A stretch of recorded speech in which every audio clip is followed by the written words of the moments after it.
Mercedes have gone from dominating the competition since 2014 to being a midfield team in the opening 2 races of 2022.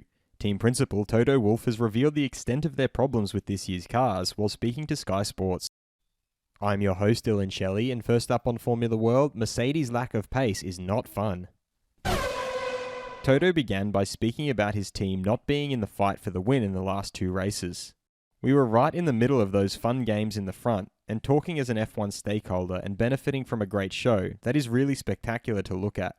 But, on the other side, it is extremely painful to not be a part of those fun games, and by quite a chunk of lap time deficit.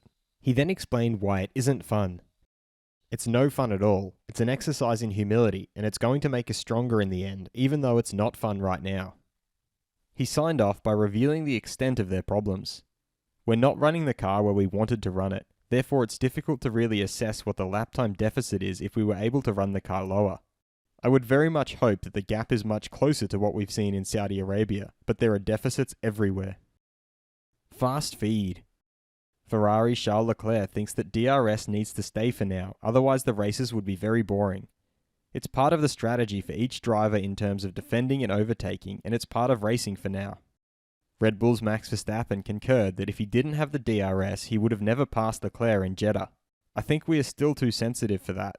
Ferrari Customer Team's GT driver David Perel feels that F1 needs to slightly tweak the DRS rules, shorten the DRS zone length by at least 30%. Limit the amount of activations you can use per race. It will make it more strategic and less of a DRS festival. Ferrari team principal Mattia Binotto recalled that the last 2 opportunities they had in 2017 and 2018, they lost a bit of ground through development. I think today we are much better prepared compared to the past to do the proper job in development. McLaren's Daniel Ricciardo feels that their form might ebb and flow depending on the circuits.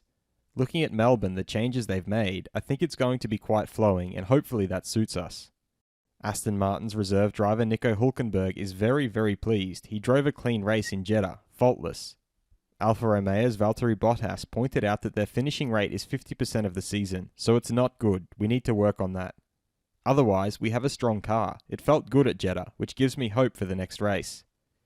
For AlphaTauri's Pierre Gasly, their reliability is not a big concern. I trust the team in finding the solutions going forward. Haas driver Kevin Magnussen has revealed that his neck strength is nowhere. The neck is nowhere. I hope it will come back soon. Should DRS zones be shortened? Head over to my community page to vote in the poll and let me know what you think in the comments. And if you liked this video, feel free to subscribe and check out my others for all the latest in the world of Formula 1.